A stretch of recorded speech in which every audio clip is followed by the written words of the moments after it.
Hello and welcome to my channel Education Senses which creates a sense to do something good and big. So आज की class में हम शुरू करने वाले हैं accountancy volume 3 of part B accountancy chapter number 1 chapter number 2 3 4 5 and 6 theory plus practicals. इस channel पे आपके सारे बेसिक कॉन्सेप्ट्स क्लियर किए जाएंगे। हर एक टॉपिक से रिलेटेड जो आपकी बुक में 2-3 क्वेश्चंस गिवन है उनको करवाया जाएगा, इम्पॉर्टेंट मार्क करवाया जाएगा और जो रिटन हैंड नोट्स हैं वो भी प्रोवाइड किए जाएंगे। So let's begin with the chapter number 1 and 2 में बैलेंस शीट और statement and profit loss account क्या होता है वो क्लियरली आपको बता रखा है।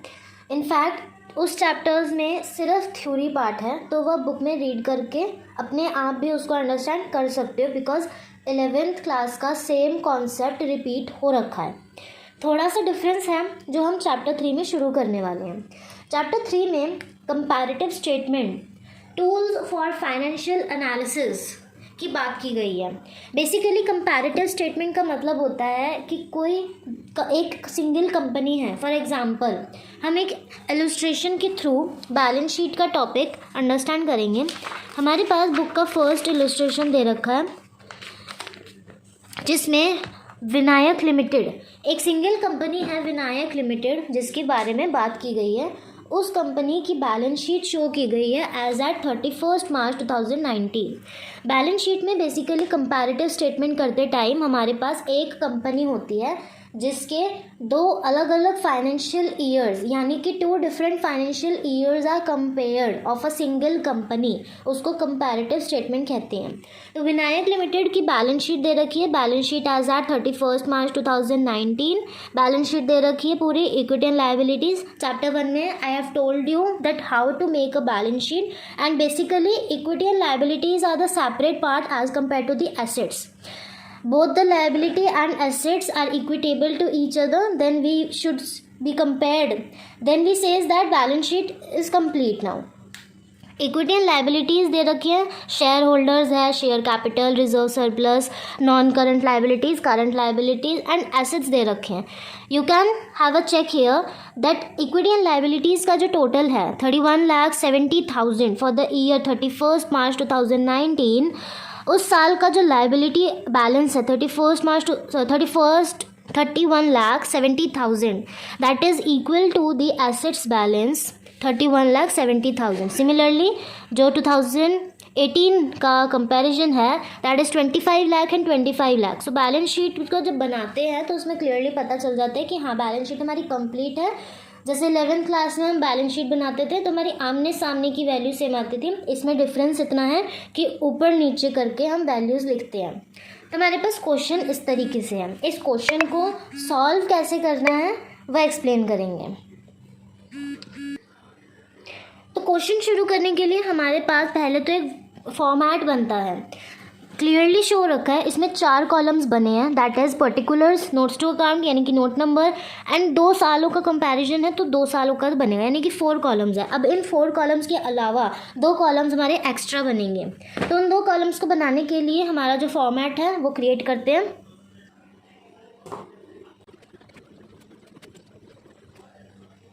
तो हमारा फॉर्मेट कुछ इस तरीके से प्रिपेयर होता है, पर्टिकुलर्स फिर notes to account. Basically notes to account नहीं होता, वो नोट्स नंबर होता है but same and the one thing, ठीक है।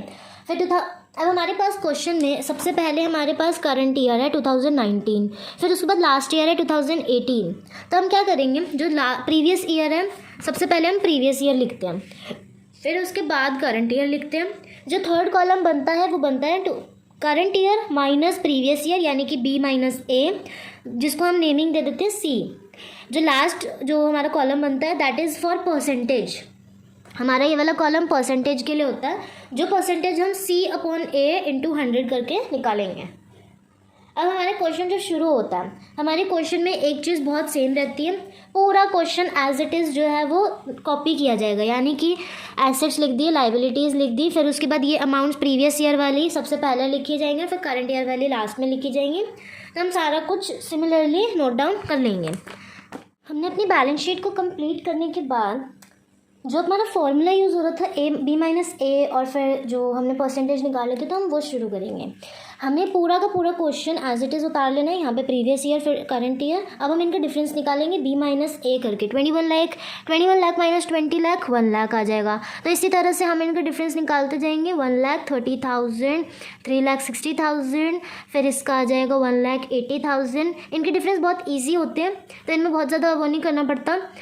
इसके बाद इसका टोटल करने के बाद वो भी लिख देंगे। टोटल नहीं भी करना चाहते तो इसका भी डिफरेंस निकालोगे तो वो सेम ही आएगा। अब सिमिलरली जो हमारे पास नीचे एसेट्स हैं हम उनको भी सॉल्व कर लेंगे।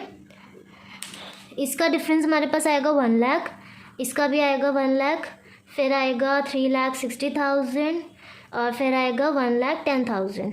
परसेंटेज निकालने के लिए C upon A into 100, 1 lakh upon 20 lakh. You know the formula very well, नीचे लिख के दिखा देते हैं, एक ही करके बताऊंगी। 1 lakh upon 20 lakh C upon A into 100। तो इसको सॉल्व करेंगे, ये 5 to 5 एंड ये 50। तो हमारे पास परसेंटेज कितना आएगा 50, फिर 15, ये एक सेकेंड 120 नहीं, ये 20 लाख था ना, तो 20 एंड ये 100 यानी कि 5%, फिर उसके बाद 30,000 एंड ये 215%, देन 180%। इस तरीके से इनको सॉल्व करेंगे। 1,80,000 यानी 100, तो इसका भी आ जाएगा 180। इस वाले जो ये वाला जो टॉपिक है इसमें हमारी परसेंटेज 100 से ऊपर आ सकती है बिकॉज कंपैरिजन शो कर रखा है। अब इसका टोटल नहीं करना, सबसे इम्पॉर्टेंट बात, हाईलाइटेड बात, यहाँ पे जब हम परसेंटेज लिखेंगे तो हमें इसका टोटल नहीं करना बल्कि C अपॉन A फॉर्मूला लगा के ही करना है। तो हमारा जो आंसर आएगा वो हमारा डेसिमल में आएगा और जब आप चेक करोगे तो आपको पता चलेगा कि इसका टोटल करने के बाद ये नहीं आ रहा था, तो हमारा आंसर डिफर कर जाएगा। इसीलिए हमें फॉर्मूला यूज़ करके ही निकालना है। सिमिलरली हम अपने एसेट्स को सॉल्व करेंगे। हमारे एसेट्स में 5%, यहाँ पे 50%, ये 180% एंड ये 110। अब इसका भी टोटल हो जाएगा, नीचे टोटल सेम ही आता है तो आप सेम लिख सकते हो। यहाँ पे 25 लाख, 31,70,000, 6,70,000 एंड 26.8%। एसेट्स और लाइबिलिटीज़ का टोटल सेम होता है। तो ये था आपका comparison of balance sheet. Balance sheet बहुत सिंपल होती है, balance sheet of a company था ये। इससे रिलेटेड बुक में बहुत सारे क्वेश्चंस हैं लेकिन बहुत कम है, यानी कि इलस्ट्रेशंस हमारे पास कुछ टोटल अपना 14-15 है, 16 है टोटल, और 16 ही शायद प्रैक्टिकल्स में है। तो इन सारे क्वेश्चंस को आप ट्राई कर सकते हो। हर एक क्वेश्चन में एक अलग अलग न्यू चीज़ ऐड होंगी। जैसे इसमें हमारे पास इन्वेस्टमेंट्स आ गई तो हमारे पास न्यू चीज़ें ऐड होंगी। इसके बाद हम अपना कंटिन्यू करेंगे comparative statement of profit and loss. अभी बैलेंस शीट का कंपैरेटिव था, तब हम अपना प्रॉफिट एंड लॉस अकाउंट का कंपैरेटिव शुरू करेंगे। तो हम अपने प्रॉफिट एंड लॉस अकाउंट को शुरू करेंगे। प्रॉफिट एंड लॉस अकाउंट में भी हम कंपैरिजन जब स्टार्ट करते हैं तो उसमें भी हमारे पास कुछ इसी तरीके से क्वेश्चन होता है कि लाइक एग्जाम्पल इलस्ट्रेशन लेके करते हैं। बस एक चीज़ का डिफरेंस है बैलेंस शीट और एसपीएल में। एसपीएल में इनकम एंड एक्सपेंस की बात होती है, बैलेंस शीट में only and only assets and liabilities की बात होती है। इसमें भी हमारे पास इसमें नोट्स टू अकाउंट नहीं गिवन है, बट हम बना सकते हैं, उसमें भी कोई इशू नहीं है, मार्क्स नहीं डिडक्ट होते हैं। इनफैक्ट वो एक फॉर्मेट बनाने का बेसिक तरीका बन जाता है। हमारे पास एक कंपनी है, कोई भी कंपनी होती है, फॉर एग्जांपल विनायक कंपनी ले लेते हैं, उसका कंपैरेटिव स्टेटमेंट बनाना है प्रॉफिट एंड लॉस का, कि उन्होंने कितनी सेल करी, कितना एक्सपेंस करा, उनका कितना खर्चा हुआ, लास्ट में फाइनेंशियल ईयर ख़त्म होने के बाद उनके पास कितने पैसे बचे। तो हमारे पास पर्टिकुलर्स दे रखे हैं। पर्टिकुलर्स में 4 ही चीज़ें हैं। मैंने आपको चैप्टर 1 और चैप्टर 2 की जो वीडियो है उसमें एक्सप्लेन किया था बैलेंस शीट कैसे बनती है और एसपीएल कैसे बनती है। तो हमारे पास एसपीएल अकाउंट बनाने के लिए भी 2 ईयर्स गिवन है। हम कंपैरेटिव चैप्टर कर रहे हैं तो कंपैरेटिव में एक ही कंपनी के 2 अलग अलग ईयर्स गिवन होते हैं जिनको कंपेयर करना होता है। हमारे पास 2 गिवन है, तो यानी कि यहाँ पे 3 कॉलम्स ऑलरेडी प्रिपेयर्ड है, हमें 2 कॉलम्स और बनाने हैं। इसका भी फॉर्मेट हम रेडी कर लेंगे। प्रॉफिट एंड लॉस अकाउंट, हम इसका जब ऊपर हेडिंग लिखेंगे, हमारी हेडिंग इस तरीके से लिखी जाती है, कंपैरेटिव स्टेटमेंट ऑफ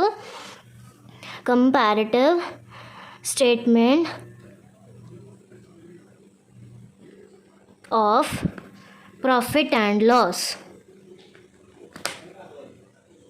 ठीक है, तो प्रॉफिट एंड लॉस को अब हम जब लिखेंगे तो इसमें भी हम अपना फॉर्मेट रेडी कर लेंगे। इसमें भी हमारे पास जो 2 कॉलम्स बनेंगे वो वही सेम बनेंगे जिसमें हमने डिफरेंस निकाला था और हमने परसेंटेज निकाली थी।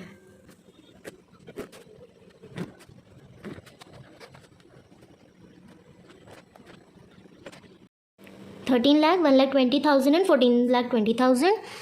अब इसके बाद प्रॉफिट बिफोर टैक्स, सॉरी वो मैंने लाइन नहीं लीव करती, पर हम इसको नीचे कंटिन्यू कर लेते हैं। बिफोर टैक्स में हम 1 - 2 करते हैं तो हमारे पास बन जाएगा 10,80,000। और इसके बाद अब हमारे पास टैक्स दे रखा है 50%, तो हम क्या करेंगे, टैक्स 50% माइनस कर देंगे, यानी कि 10 लाख में से 5 लाख माइनस की चीज़ को ब्रैकेट में लिखते हैं। 14 लाख का हाफ कितना होगा, 5,40,000, और इसको भी हाफ कर देंगे। अब हमारे पास लास्ट एक टर्म आएगी profit after tax. Profit after tax के लिए हम इसको माइनस कर देंगे, यानी कि 5 लाख एंड ये हो गया 5,40,000। तो ये हमारा इतना टर्म हो गया। अब हम B-A करेंगे। B-A करने के बाद 5 लाख, फिर 3 लाख, 1,20,000, क्योंकि कुछ नहीं है तो 0 से माइनस करेंगे, यही आ जाएगा। अब इसका टोटल करना है या डिफरेंस निकाला, that is as per your wish. इसके बाद इसका निकल जाएगा 80,000, फिर इसका निकल जाएगा 40,000 एंड हाफ करके माइनस करेंगे तो हमारे यहाँ पे भी आ जाएगा 40,000। परसेंटेज का सेम मेथड है। फिर 5 लाख अपॉन 20 कितना हो जाएगा, 25, 30% हो जाएगा। एंड इसका एक्चुअली जब कटेगा ना तब हमारे पास 0 बन जाएगा, क्योंकि हमारे पास ये 0 है, तो 0 से मल्टीप्लाई डिवाइड करो तो 0 ही बन जाता है। इसका करेंगे तो 42 बन जाएगा। इसका 8%, इसका भी 8% और इसका भी 8%। तो इस तरह से हमारा SPL अकाउंट का कंपैरेटिव बनता है। तो ये हमारा balance sheet and SPL account दोनों प्रिपेयर हो गए। कंपैरेटिव स्टेटमेंट मतलब चैप्टर 3 हमारा इतना ही था। चैप्टर 3 में इससे रिलेटेड हमारे पास 16 क्वेश्चंस हैं। 16 में आप ये मान के चलो हाफ बैलेंस शीट के और हाफ SPL के। तो उन क्वेश्चंस को ट्राई करने के बाद आपको क्वेश्चंस इजीली हो जाएंगे। एंड ऑनेस्टली ये क्वेश्चन हमारे एग्ज़ाम में 6 मार्क के या 3 मार्क्स के डेफिनेटली आते ही आते हैं। तो जो चीज़ कन्फर्म्ड होती है उस चीज़ को नेसेसरीली पढ़ लेना चाहिए, सो दैट बाद में रिग्रेट ना हो। इससे रिलेटेड कोई भी डाउट होगा तो आप कमेंट सेक्शन में टैग करके पूछ सकते हो। उससे रिलेटेड एक क्वेश्चन की सेपरेट वीडियो बना के आपका डाउट क्लियर कर दिया जाएगा। कंप्लीट हैंड रिटन नोट्स के लिए कमेंट में टेक्स्ट करना है, then you will be provided with the WhatsApp number and QR code.